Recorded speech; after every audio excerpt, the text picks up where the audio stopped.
Welcome to another episode of The Brand Called You, a podcast and podcast show that brings you leadership lessons, knowledge, experience, and wisdom from thousands of successful individuals from around the world. I'm your host, Ashutosh Garg, and today I'm delighted to welcome an accomplished professional, a fellow podcast host and author from Colorado, USA, Mr. Srinivas Rao.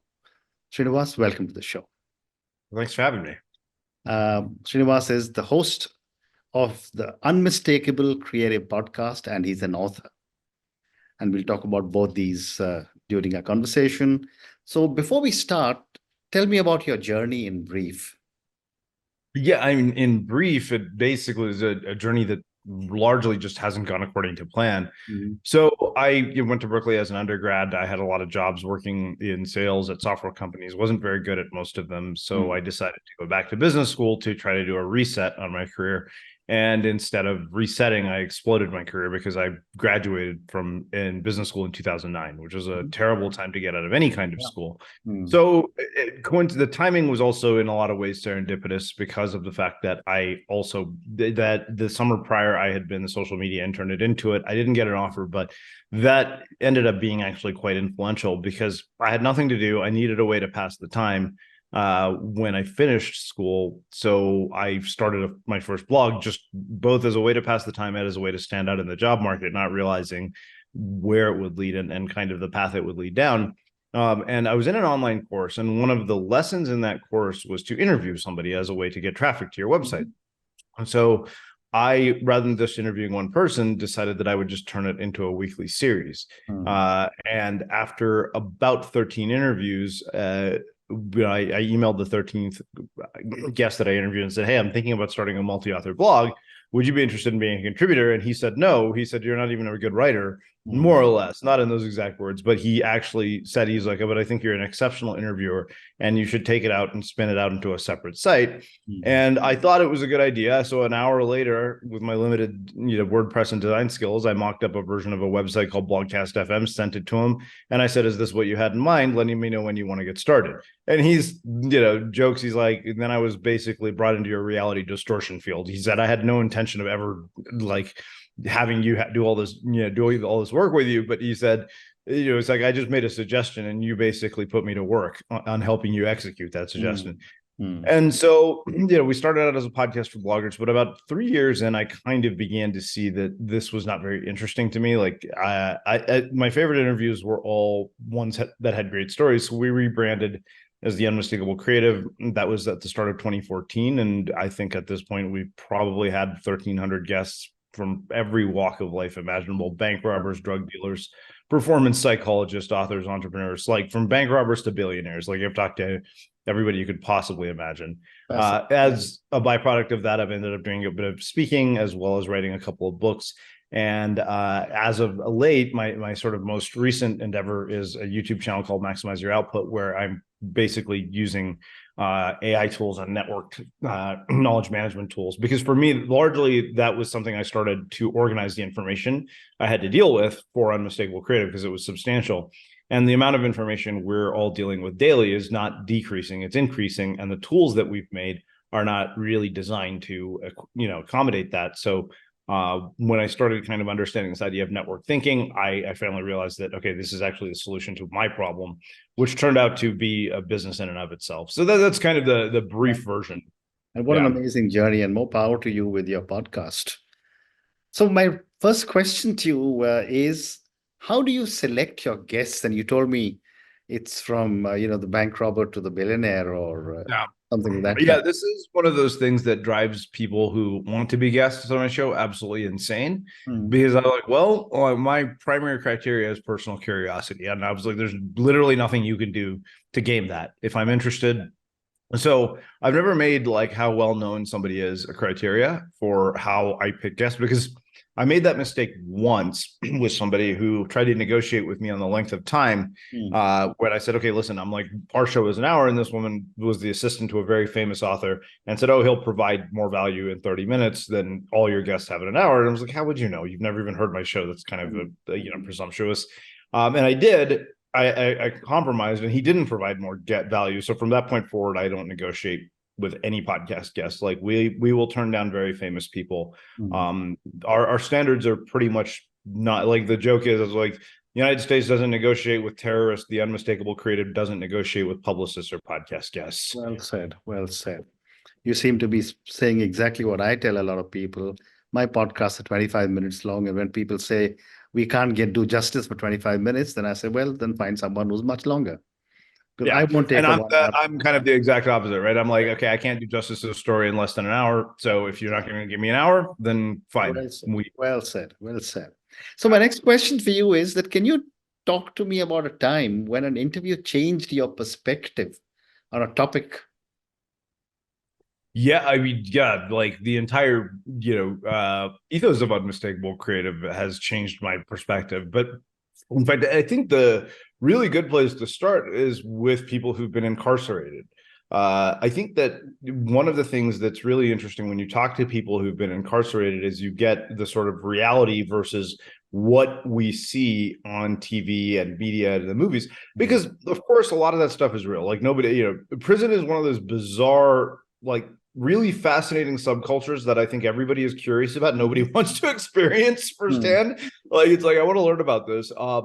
But we had a podcast guest named Chris Redlitz, who's a venture capitalist who started an incubator inside of San Quentin Prison, which is a maximum security facility here in California. And so I went to San Quentin with him to go meet these guys. And I'm sitting here thinking, I'm like, wow, I'm shaking hands with murderers. This is crazy. And I remember I met one guy, and one of my first book had just come out, so they'd sent copies to some of them, and the guy read it and he loved it. And I'm sitting here talking to this guy. I was like, "What are you in here for? You don't seem like a guy who belongs in prison." He was like, I used to be a traitor on the outside, and I got into a confrontation and I shot a guy. And funny enough, he's on my visiting list. And I'm thinking to myself, like, you shot a guy? You don't seem like a type of person who would shoot a guy. So I think that one of the things that I've really become hyper aware of is the role that context plays in where people end up and how they end up, right? I mean, you're of Indian descent. So like there's a long time I kind of thought, that my parents are giving us advice that's narrow-minded and it's all, do something practical, do secure. But the more I kind of started to think about it from the context that they grew up in, I was like, okay, this makes sense. They went to school in India, they grew up in India. Like, my dad's, like I was born in 1978, so do the math. But at that time, life outcomes were pretty binary. The upward mobility wasn't there. And even today, like you still, like when you get born into a certain social class, yes, it's possible to overcome it, but not like it is here in the United States. So suddenly I realized that context matters a lot. Yeah. So in all reality, like I think that, almost every interview has kind of changed my perspective on a lot of things. Incarcerated people really, are great. But I think that talking to as many people as I have has made me aware of my own biases. And I'm hyped. Like the funny thing about biases is that you can be aware of them, you can know them, and you're still susceptible to them. Very well said. Thank you. Great response. My next question is, Srinivas, you have a very, very wide range of topics. Yeah. How do you prepare for your interviews and how do you maintain authenticity while exploring such diverse areas? Oh, yeah. I mean, so here's the funny thing is that preparation is like this double-edged sword, right? One of my rules is no matter who the guest is, if they have a book, I will always read the book. Like that's just kind of a given. I learned that from Rob Bell, who'd been on tour with Oprah, and I asked him, I was like, what did you learn from her? And he said, he was like, the thing about the books, that's not an act. He was like, that's real. I was like, fine, that's good enough. I can, if that's the case, if that works for Oprah, so be it. So that's a big one. That always gives you a good scaffolding. But other than that, to be honest, I don't do a lot of preparation. Okay. I actually just read somebody's about page because I think to me, like I don't like to prepare questions in advance. Like I know how I'm going to start and how I'm going to end. And I think that's what leads to a very natural conversational flow. It also forces you to listen a lot more closely when you don't have questions prepared. And I learned that like just from my own experience. And then I remember hearing Cal Fussman talk to Tim Ferriss, and Cal Fussman has interviewed everybody from like world leaders to famous athletes. And when I heard the story about him interviewing Gorbachev, where he thought he was going to have an hour, he only had 15 minutes. He asked like this very open-ended question that ended up leading to an hour conversation. So I think the key is the right questions. And then I just let my guests talk. So like, to me, the interview itself is a process of discovery. Yeah. Now, as far as preparation, like I said, if somebody has written a book, I read the book in detail. Most of my guests are always kind of stunned by how closely I've read the book. They're like, "You read the book?" And I was like, "Why would I not read the book?" And it's mind-boggling. There are a lot of podcast hosts who don't read the books of the people they interview, especially when they're going to be talking about the book. They literally just take the galley letter that the publicist sends them, and they just ask questions off of that. And like they'll say that, like, guests will say, like, you can clearly tell when somebody has not read the book. So yeah, I mean, it's one of those things where, probably read the book, look at the about page, see if I can find anything interesting. I might watch a TED talk, but beyond that, I don't listen to other interviews they've done on purpose. I don't want to say, because I don't want to say. That's one key to it, right? Funny enough, I don't listen to podcasts. Like, I very rarely listen to podcasts. They're my least preferred form of media. So that, in a way, kind of becomes an advantage. Or I don't listen to podcasts from sort of the entrepreneurial ecosystem. I try to listen to podcasts that have nothing to do with my work, if I do listen at all. Yeah. So that's kind of the gist of it. Yeah. Fascinating. So one more question relating to your podcast, and then I want to move to your books. What would you say has been some of the most challenging interview that you have done, and what made it so? Okay, so there are a couple. I'm a person who doesn't tolerate difficult guests. Like, I will cut interviews off in the middle of them if I don't like how it's going. Like, literally, I will just stop and tell the guest, "This is boring." I'm like, I think you're not going to. So I don't, one of the way, and I frame it properly. I tell the guests, I'm like, "Hey, look, I think you have a great story, but like, I can spot it when people have been on book tours and they've been media trained, and so they're talking in sound bites, and I was like, that's not going to work for what I need." And so I'll have them go back and listen to an interview, and they'll come back. Sometimes they'll say, "Yeah, that's amazing. Like, I could see why you want to do this, and I'm glad you forced it on me." There are others who told me to go to hell, and that's fine. I said, "Well, that's okay. Our podcast is probably not for you." Somebody asked me, like, well, who's the guest that intimidates you most? And funny enough, it's still Seth Godin, because with Seth, like, he's so smart and he's said so many things to try to get something original out of him. That's what makes, he's always good. But the thing is that if you're trying to get something thought-provoking and insightful that hasn't been said before, you really have to be on your game with Seth. Like, in general, if you're going to do any kind of work with him, you have to be on the ball. He's not really, tolerant. So of people who are not prepped, or so he's very, very sharp. And I mean, think about it. This is a guy who's literally published a blog post every day for over 20 years at this point, I think. Like, if there's not a blog post on Seth Godin's blog tomorrow, something horrible happened. And chances are, even if that's the case, he has a backup plan. Like, like the day Seth doesn't post is going to be like, wait, what happened? Well said. So let's now talk about your books. Your books often explore the intersection of creativity and personal development. Yeah, that's a good way of putting it. Help me a little bit about to understand your books, and why do you think this intersection interests you? Well, it's funny because I don't like people like, this whole follow your passion idea, which I personally think is nonsensical, because I think that it's not something you follow. It's something you discover by paying attention to what you find engaging. So in a lot of ways, it wasn't because it was interesting to me. It was what emerged organically from my own efforts. As far as the intersection goes, I think that, like, I've been critical, and it's funny because I bet if I went back now and read my own books, there are things that I've written that I may not necessarily agree with anymore. Which is a sign that, like, perspective changes. Even for my own books, which are at this point ink and like on printed paper, there are probably things I would go back and say, okay, you know what, this is nuanced. I don't believe this is true. But you don't want to come from a wishy-washy place when you write books. So, so they really emerged organically. I mean, part of what drove the perspective, ironically, it came back to the very beginning of my journey as a blogger, because when I started, I saw this girl start this project called Twitter Should Hire Me, which was really successful. And I tried to copy it. I came up with this website called 100 Reasons You Should Hire Me, and it was a total flop. I couldn't even come up with 100 reasons why anybody should hire me. So the thing that ended up happening was I started to see that pattern of somebody would see another successful person, and they would try to just mimic what that person did, and then they would be stunned that they weren't getting the same results. And I saw that enough times that it kind of annoyed me. And I remember one of my friends said, there's a great creative potential in what makes you angry. And that made me angry, because I thought, like, people are robbing themselves and the world of their gifts.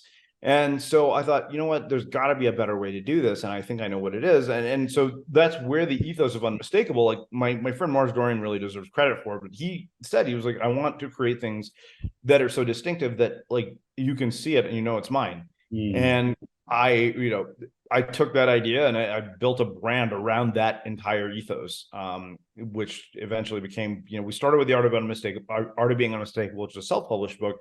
And then as we're thinking, like, what are we going to rename the show? We went through probably 200 names. And, my mentor was like, okay, Unmistakable Creative. And I was like, that's it. He said, go buy the domain now. And that's how it came about. So it ended up being just sort of organic, and it emerged from a combination of my own interests and like the conversations I was having on the podcast. So it's hard to say that, that was just something I zeroed in on. It was like, hey, this is what I'm going to explore as the intersection. I think that people too often get caught up on that.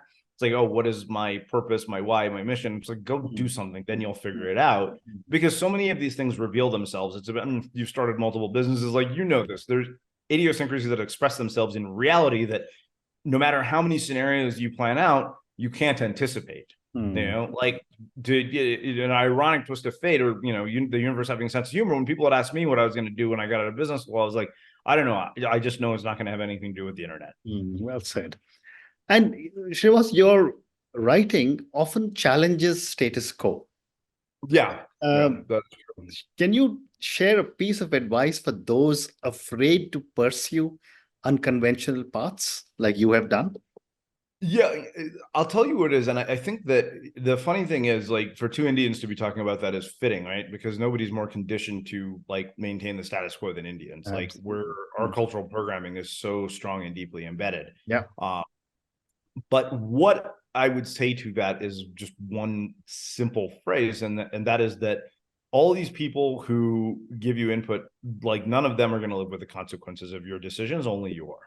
That's it. Like that's what it comes down to. So, you got to think about that. Yeah. And again, like this is nuanced. Context matters here, right? But if you are going to do that, you have to be okay with the fact that you're probably going to make some people angry. There are going to be people who disapprove, but none of them are going to live with the consequences of your decisions or actions or choices. Very interesting. And what role does storytelling play in your books? And why do you think it's an effective tool to convey ideas?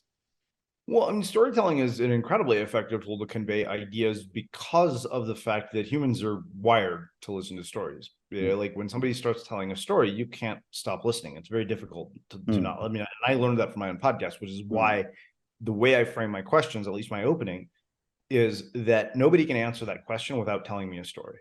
And so it kind of is set up that way. And what I realized is like, wow, you can't help but like pay attention. It's why we love TV, why we love movies. And if we can take that, and apply it to books, we're going to create more engaging content, right? Because the thing is that like nobody wants to listen to or read a list of facts. That's pretty mind-numbing. That's not a book. That's a research paper. And that's just not very engaging or intellectual. It's not stimulating for the mind. So that's why I think stories are really important. I mean, stories ultimately, I think stories add the entertainment layer to whatever form of education we're trying to offer. Well said. And how has the digital era influenced your writing and the topics you choose to explore? Yeah, so the thing is, I'm kind of a digital native, but I'm one of those weird digital natives because I'm right on that sort of borderline between millennial and like the time right before, because I was born in 1978. So I was in college as all this stuff was being invented. Like literally, I think Google was founded when I was in college. I remember I used Google when it was at google.stanford.edu.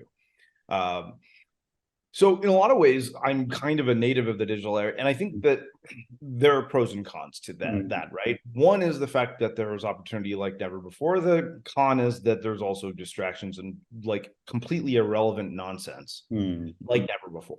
And if you combine those two things together, then you get this, bizarre combo. But like the funny thing is, part of why I rebranded the show was at the beginning, like our show was about blogging.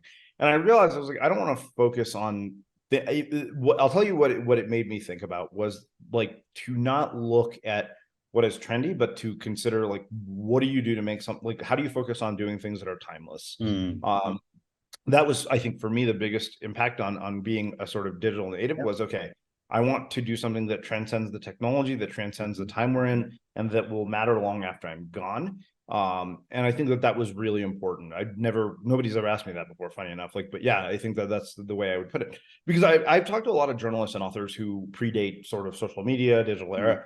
And I've noticed that the way they write is very different. They haven't lost their ability to do things with depth. Whereas I think a lot of people who are digital natives, we've had to go really far out of the way. We've had to go do things like invent distraction blockers. Well said. Well said. So, Srinivas, I've got time for two more questions for you. Your work also involves a lot of self-reflection. Yeah. How do you practice self-reflection, and how does it influence your writing? Well, okay, so I think the meditation piece of this is important, but for me, that meditation ends up being a physical meditation. So I surf and snowboard. Literally today, I canceled every meeting I had this week except yours because you're in India. I was like, okay, cool. This is I'm literally going to go to the mountain and snowboard for the rest of the day today. So for me, it's always been time in nature. I think that disconnect is really important, because when you have that disconnect, then you end up, it just engages a very different part of the mind.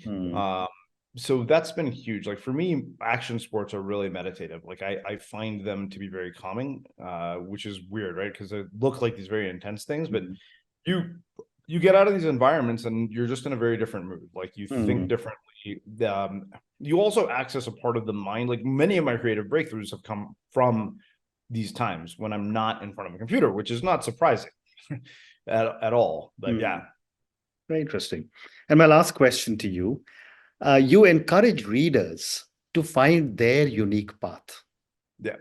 What advice do you have for someone still searching for their, in inverted commas, unmistakable calling? Yeah, I think that this kind of takes us, in a lot of ways, unmistakable becomes a synonym for what you're passionate about, right? But what is it that you uniquely are passionate about? Not what everybody says you should be passionate about, not what some stupid blogger or even me says is a good idea. So there are two things I would say about this. One is that I think that this was by far the most useful advice I got. People ask me, am I passionate about podcasting? And I said, no. I'm I don't listen to podcasts. I was never passionate about interviewing.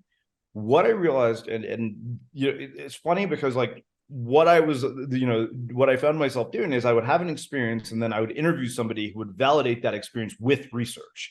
So Tina Seelig, who's a professor at Stanford, said passion follows engagement.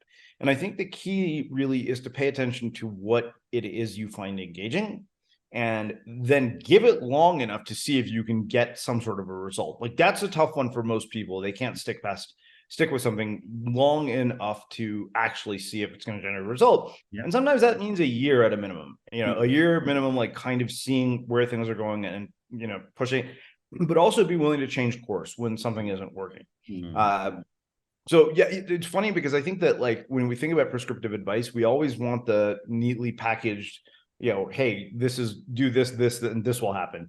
Whereas in reality, it's more do this, multiply it times the fact that you're a human being, and it'll screw up the result at the end. This won't happen. Something wildly unexpected will happen. And there's no way to predict that unless you do this, and that. Fascinating. Yeah. Srinivas, on that note, I just want to say thank you so much for talking to me about your own amazing journey. Thank you for talking to me about the Unmistakable Creative Podcast. I think I'm also a podcaster, but I learned many, many interesting new things from you today. I love the way you tackle diversity in your subjects so easily, and you keep moving from one topic to another with your different guests. Thank you also for talking to me about the advantages of a 1-hour podcast. And I was quite fascinated when you told me that if you're not enjoying the podcast, you just cut the podcast. Thank you also for speaking to me about your books and so many different aspects of what goes into writing the book and your own philosophies when you write these books. Thank you for speaking to me, and good luck to you. Yeah, thank you. Thank you for having me. Thank you. Thank you for listening to the Brand Called You videocast and podcast, a platform that brings you knowledge, experience, and wisdom of hundreds of successful individuals from around the world. Do visit our website www.tbcy.in to watch and listen to the stories of many more individuals. You can also follow us on YouTube, Facebook, Instagram, and Twitter. Just search for the brand called You.